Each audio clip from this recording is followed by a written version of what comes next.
गीताने आज कॉलेजला दांडी मारली होती. राकेशने तिला संध्याकाळी बागेत भेटण्याचे वचन दिले होते. आयुष्यात प्रथमच एका निवांत स्थळी ती राकेशला भेटणार होती. संध्याकाळी केव्हा एकदा मी राकेशला भेटेन असं तिला झालं होतं. तिचं चंचल मन एकसारखं वाऱ्यासारखं सैरभैर इकडं तिकडं धावत होतं. आज सकाळी सकाळी बाथरूममध्ये आंघोळ करताना ती तुमचं आमचं जमलं या दादा कोंडकेंच्या चित्रपटातील झाल्या तिने सांजा करून शिनगार साजा वाट पाहते मी ग येणार साजन माझा प्रीतीच्या दरबारी येणार सरदार मायेच्या मिठीचा त्यांच्या गळ्यात घालणार दिलाच्या देवाऱ्यात बांधीन मी पूजा वाट पाहते मी ग येणार साजन माझा. असं गाणं ती गुणगुणत होती. मंजूळ आवाजात ती गाणं गात होती. गीताची आई सकाळी सकाळी तिच्या वडिलांसाठी नाश्त्याची तयारी करीत होती. गीताचे वडील घरात बुटाला पॉलिश करत होते. पोरीला गाणं गाताना पाहून श्यामरावाने आपल्या सौभाग्यवतीला म्हणजेच रजनीला हाक मारली. अगं रज्जू जरा इकडे ये पाहू. गीताचे वडील श्यामराव बायकोला प्रेमाने रज्जू म्हणायचे. पोहे करता करता रजनी म्हणाली, काय हो आज तुम्हाला झालंय तरी काय? ऑफिसला जायचा बेत दिसत नाही वाटतं. श्यामराव लढीवाळपणे बायकोला म्हणाले, अगं मला वाटलं तू चुकून बाथरूम मध्ये रेडिओ चालू करून ठेवलाय की काय? छे हो, रेडिओ काय बाथरूम मध्ये ठेवायची जागा आहे का? त्रासिक मुद्रा करून रजनी श्यामरावांना म्हणाली. मग मी म्हणतो गाण्याचा आवाज कोणाचा येतोय? श्यामरावांची बायको वैतागली होती. ती रागाला येत श्यामरावांना म्हणाली, अहो तुमची लाडकी लेक गीता गाणं गाते, गाऊ द्या की माझ्या पोरीला. अहो गाण्याचं वय आहे तिचं, ती नाही गाणार तर मग कोण गाणार? तुम्ही?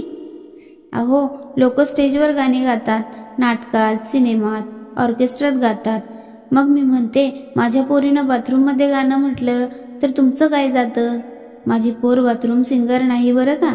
हे पोहे घ्या, बका बका खा आणि ऑफिसला जा. ऑफिसला जायला तुम्हाला वेळ होतोय ना, घड्याळात बघा किती वाजले. रजनी पुढे काही न बोलता रागारागाने निघून गेली. गीता ही श्यामरावांची एकुलती एक कन्या. लहानपणापासून त्यांनी तिचा प्रत्येक हट्ट पुरवला. ती मागेल ती वस्तू ते तिला आणून द्यायची. गीता लहान असताना अशीच एकदा वडिलांच्या बरोबर बाजारात गेली होती. तेव्हा ती जेमतेम 8-9 वर्षाची होती. श्यामराव गीताला एका खेळण्याच्या दुकानात घेऊन गेले. विविध रंगांच्या खेळणी त्या दुकानात होत्या. खेळण्यांचं सौंदर्य बालमनाला मोहित होतं. भरगच्च खेळण्यांनी दुकान भरलं होतं. नाना तऱ्हेची नाना खेळणी त्या दुकानात होती. जापानी, चीनी, अमेरिकी, जर्मन तसेच भारतीय अशा कितीतरी देश विदेशातील खेळणी त्या दुकानात होत्या. दुकानदार नेहमीचेच ओळखीचे होते. अनेक वेळा श्यामरावांनी त्या दुकानातून आपल्या पोरीसाठी खेळणी विकत घेतल्या होत्या. दुकानात प्रवेश करताच क्षणी दुकानदार श्यामरावांना म्हणाले, नमस्कार श्यामराव भाऊ.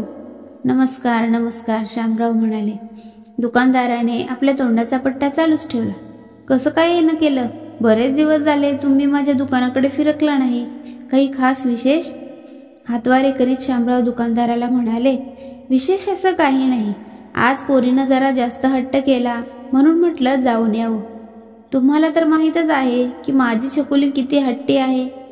माझ्या पोरीची शाळा तुमच्या दुकानापासून अगदीच हाकेच्या अंतरावर आहे. शाळेत जाताना आणि येताना एकसारखं आपल्या दुकानाचं निरीक्षण करत असते. माझ्या छकुलीला खेळण्यांचं भारीच वेड आहे. खेळणी म्हणजे तिचा जीव की प्राण. जर एखादी खेळणी तिला पसंत पडली आणि मी तिला विकत घेऊन दिली नाही तर ती सगळं घर डोक्यावर घेते.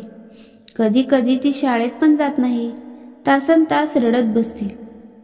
काय म्हणावं तरी काय तिच्या त्या बाल हट्टाला. श्यामराव बोलता बोलता एक क्षण थांबले आणि दुकानदाराला म्हणाले, अहो परवाचीच गोष्ट घ्या ना.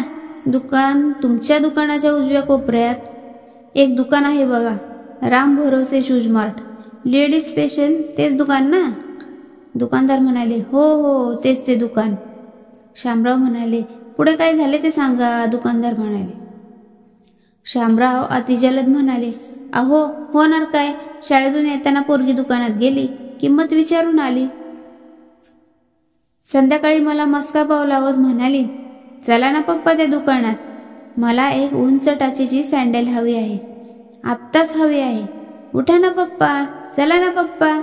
तिच्या वर्गात बऱ्याच श्रीमंत मुली आहेत, एखाद्या मुलीच्या पायात बघितली असेल. मला तिचा क्षणभर राग आला, पण काय करणार, एकुलती एक पडली ना, माझ्या काळजाचा तुकडा आहे. हे जरी खरं असलं तरी पैशाशिवाय या जगात काय होतं का हो? त्याच्याशिवाय माणसाचं पानही हालत नाही. प्रेम सगळं ठीक आहे हो, पण पैशाचं काय? माणसाला या जगात सगळी सोंगडोंग करता येतात, पण पैशाचं सोंग करता येत नाही. अहो माझा पगार पण झाला नव्हता, हे तिला कुठं कळतं? मी तिला म्हणालो, हे बघ छकुली, माझा पगार झाला की मी तुला घेऊन देतो.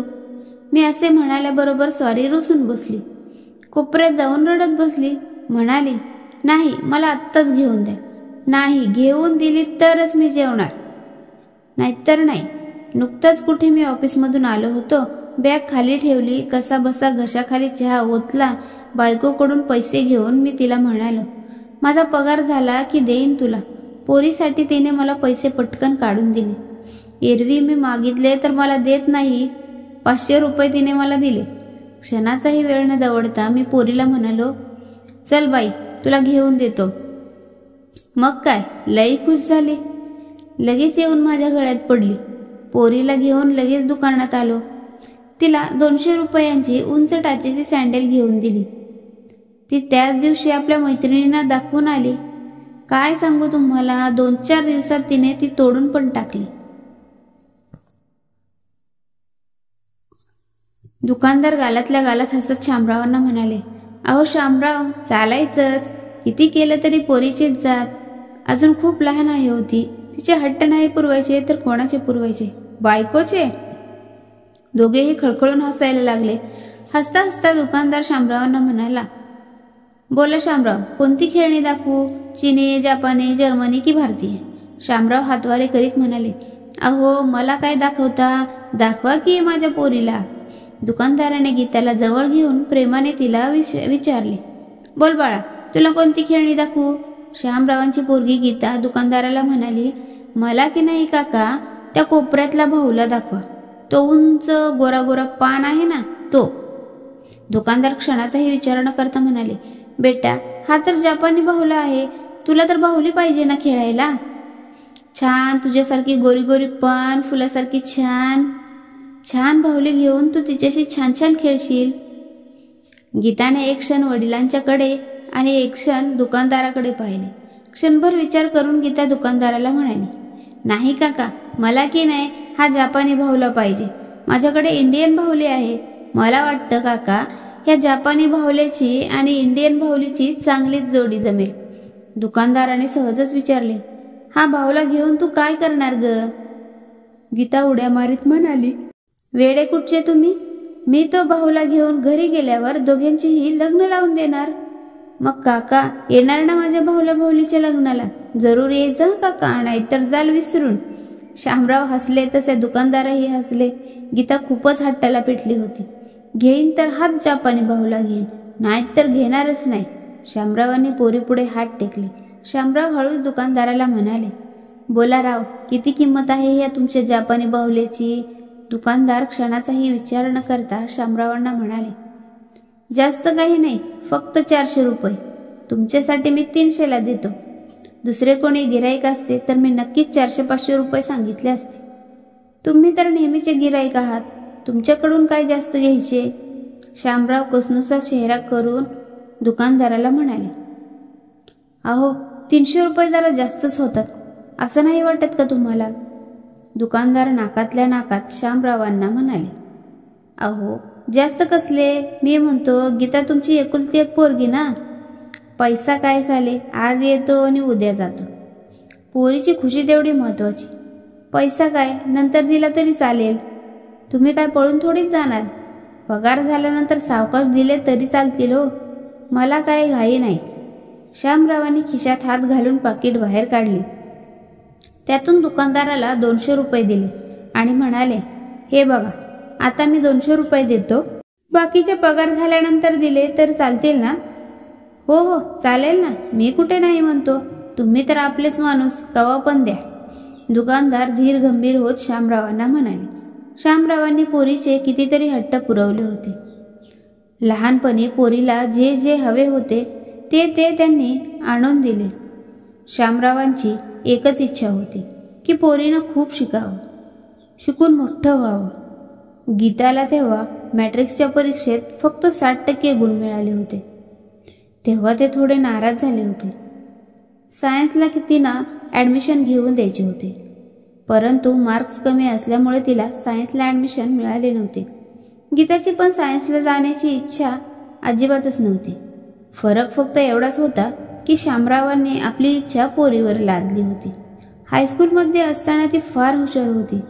क्रिकेट, लंगडी, खो खो, धावणे, कबड्डी इत्यादी खेळात तिला हमखास बक्षीस मिळायचे. कबड्डी हा तिचा सर्वात आवडता खेळ.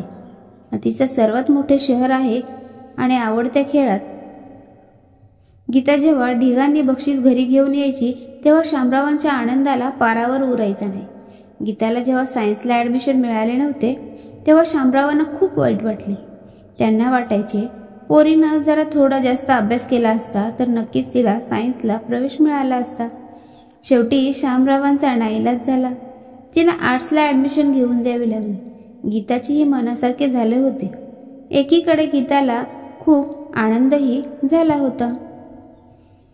मित्रांनो, तुम्हाला ही स्टोरी कशी वाटली कमेंटमध्ये नक्की सांगा आणि व्हिडिओला लाईक करायला विसरू नका. या पुढील भाग आपण नेक्स्ट टाइम पाहू.